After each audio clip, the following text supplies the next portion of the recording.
Hi, I'm Eric from Stinger. Today we have this 4Runner in the bay because it's upgrade time. We're going to be using our installation and integration kit to fit the Horizon 10 into the dash of this truck. We're going to add a 10-inch HD touchscreen display that's IP65 rated weather resistant. Plus 4 camera inputs, wireless CarPlay and Android Auto, HDMI, USB, and lots of other awesome connectivity. So come with me as I show you how you can upgrade your 4Runner with the Horizon 10. The tools we're going to use on this installation are a nylon pry tool, a 10mm socket with extension and ratchet or drill, a small Phillips screwdriver, a pick tool, flush cutters, a razor knife, and a long zip tie. Using a plastic pry tool, remove the right and left side trim panels around the climate control knobs. Put your pry tool under the lower edge and pull forward as you pull the panel out. Then we can remove the climate control panel by reaching up under both sides and pulling the cluster out of the dash. Disconnect the plug on the back. Using a pry tool, release the plastic retaining clips on the harness. Then remove the 4 10mm bolts securing the radio into the dash.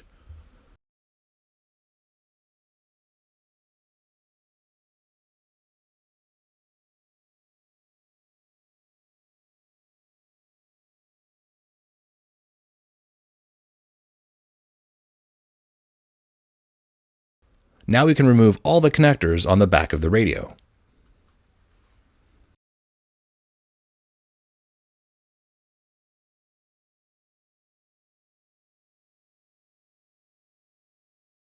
There are 2 USB adapters included in the kit. They have different shapes in their keyed ends. Compare them to your vehicle's connector and find the one that matches. Then connect the adapter onto the connector. The other adapter won't be used. We can connect the antenna adapter onto the factory antenna connector. This is the GPS adapter. It connects onto the factory GPS connector, if present. If your vehicle doesn't have GPS, you'll need to install the antenna supplied with the kit. Test fit the connectors of the main harness to see if they fit the connectors in your vehicle. Toyotas have many different wiring harness configurations, so several different harness adapters are included with the kit. If the main harness doesn't fit, check the adapters and find the ones that mate with your vehicle's connectors.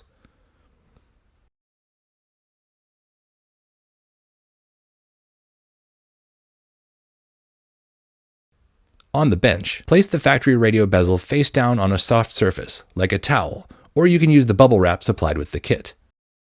Using a small Phillips screwdriver, remove the 2 screws holding the top cover panel. Now we can pull this cover panel out to gain access to the top air vent mounting clips. We need to release the clips around the outsides of the air vents to remove the vents. Using a pick tool or a flat blade screwdriver, gently pry these tabs away from the air vent. It helps if you pull upward gently on the vent while releasing the clips. This will allow the vent to be worked out of the panel.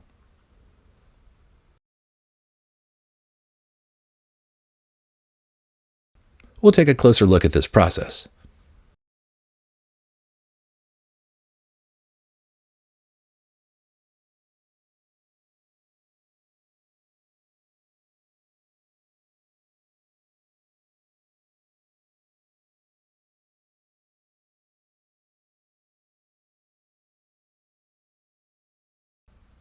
Using a pick tool, disconnect the harness from the hazard switch.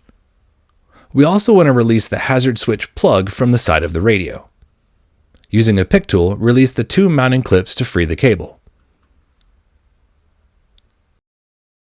Then we can press on the 2 latch tabs on the top and bottom of the hazard switch while pressing on the back of it to pass it out of the front of the panel. There are 2 hazard switch housings included with the kit. Find the key pattern that matches your switch. Then slide it into the hole of the housing. The switch will click into place. Don't forget to remove the protective film from this painted panel. Now we can press this whole assembly into the front of the radio frame. Let's flip this assembly over and install the OEM air vents. Align the vents and simply press them into position. The latch tabs will engage automatically. Then repeat this process with the other vent.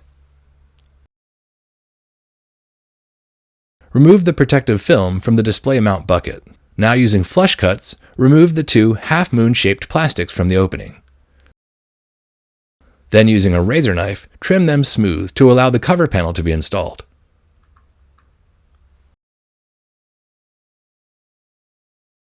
Place the display face down on the soft surface.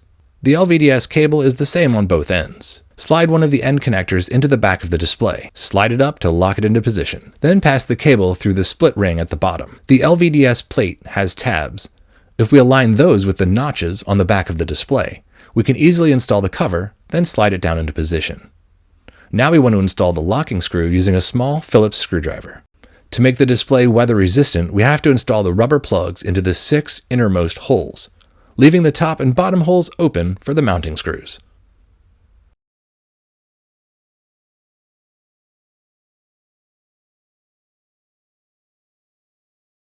When all the plugs are installed, route the LVDS cable through the hole in the display mounting bucket. Then install the 4 M4x12 screws to secure the display into the mount. Next, we route the LVDS cable through the front opening of the main bezel. There are half-circle shapes at the bottom of these panels that can be aligned to help align the panels easily. Then, when in place, install the 4 M3.5x10 screws to lock the display to the bezel.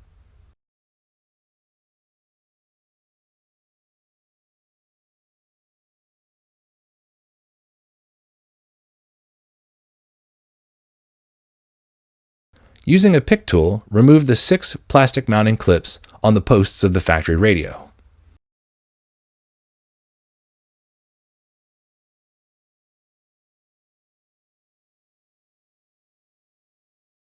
Then reinstall them in the same positions on the Stinger radio bezel.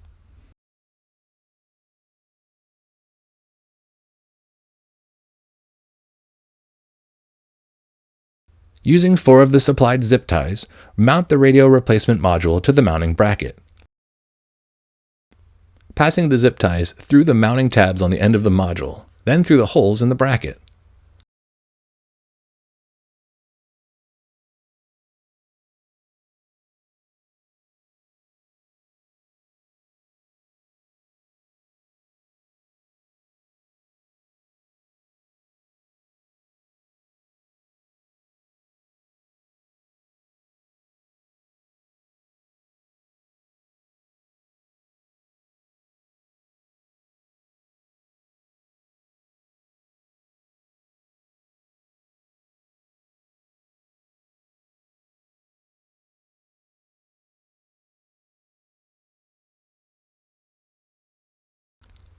Then trim off the excess of the zip ties.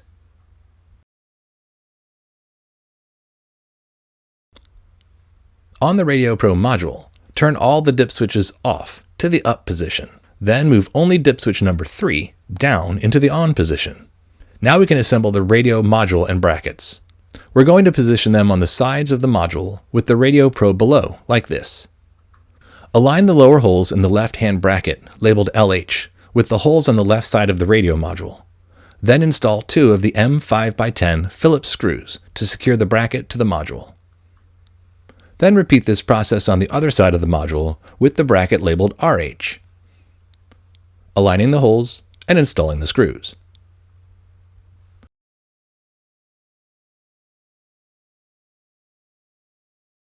Now we want to install the radio replacement module and bracket so that the side of the module with the most connectors aligns with the side of the radio module with the most connectors. See, the flat side is on the same side as the single connector of the Radio Pro. Align the radio bracket so the screw receivers are visible through the holes in the side brackets.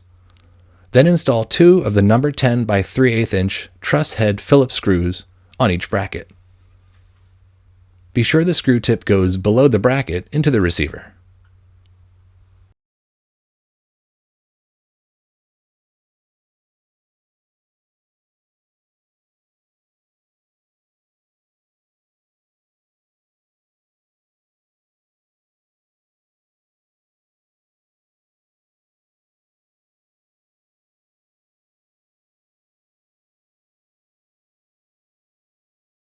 Locate the main vehicle harness and the radio harness adapter with 3 plugs.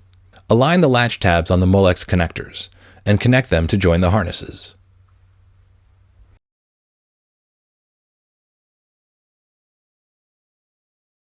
On the Radio Pro end of the harness, there's a single connector that we want to route around the Radio Pro and plug that in. just again confirming that only dip switch number 3 is on before we plug this into the vehicle. Connect the 3-pin power harness. Connect the main harness. The audio harness has 2 positions. The second position is for non-amplified. The first position is for factory amplified. Use the port that matches your vehicle. Find the pair of red and white RCAs labeled aux audio.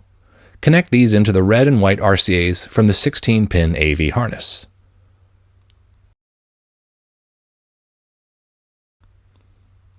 Locate the yellow camera cable labeled OEM camera. Find the RCA labeled reverse camera in on the 16-pin harness. Connect this RCA here. Plug this connector into the back of the radio module in the port labeled AV in.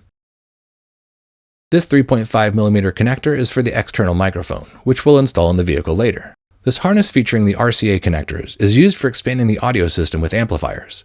Connect it into the port labeled pre-out. This is our data cable, which plugs into the port labeled data and provides a 4-pin connector for connecting and controlling Enlighten lighting products. Plug the large black connector on the end of the harness into the 26-pin port on the back of the radio module. And in the vehicle, we'll make connections for GPS, phone, USB, we have HDMI, the display connector, and of course the AM/FM antenna. Carefully place the wired assembly onto the back of the main frame, aligning the 4 screw holes. Then secure the frame by installing 4 of the number 10 by 3/8 inch truss head Phillips screws, 2 on each side bracket. Then plug the hazard switch extension that we moved from the factory radio into the back of the hazard switch.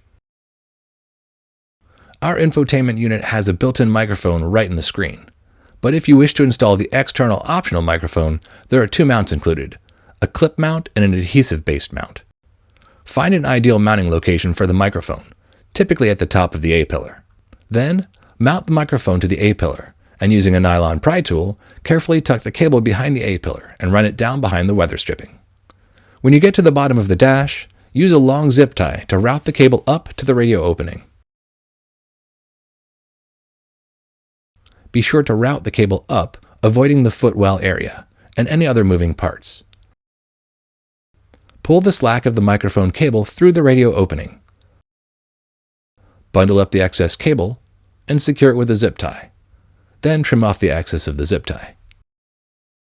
With our vehicle harness adapters connected and our antenna adapters connected, we can bring the radio into the vehicle and start plugging it in.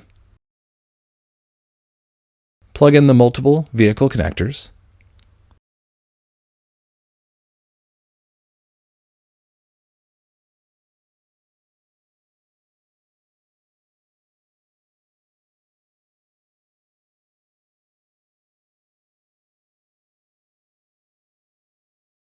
There's a blue lead labeled Power Antenna. Connect this to the blue lead on the antenna adapter. Then connect the antenna adapter into the back of the radio module. Then we can take the USB connector with the Type-C end and connect that into the radio module on the port labeled Phone. The 3.5mm plug connects into the black cable on the AV input harness. Connect the blue GPS connector into the back of the radio module in the port labeled GPS. Connect the hazard switch extension to the factory hazard switch connector.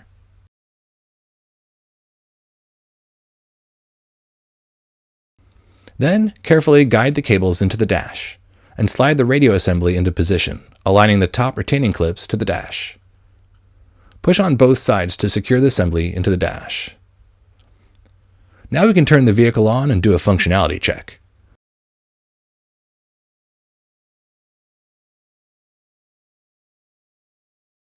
Verify that we get audio. Verify that steering wheel controls function. Check volume and seek if equipped. Verify that the volume level seems correct and that you're plugged into the correct port on the Radio Pro module. Now's the time to make a change if needed. Shift the vehicle into reverse and verify the reverse camera displays if equipped. Once we've completed the functionality check, we can turn the vehicle off and reassemble it in the opposite order of how we took it apart. Simply reinstall the 4 10mm bolts below the radio. Reconnect the harness on the back of the climate control panel and snap it into position. Then reinstall the 2 side trim panels. And that completes our installation. Well, that's what it takes to integrate the Horizon 10 into the dash of your 4Runner with our plug-and-play installation kit. For more information on this product and other integration solutions for your vehicles, please visit stingersolutions.com. We hope you found this video helpful. Thanks for watching.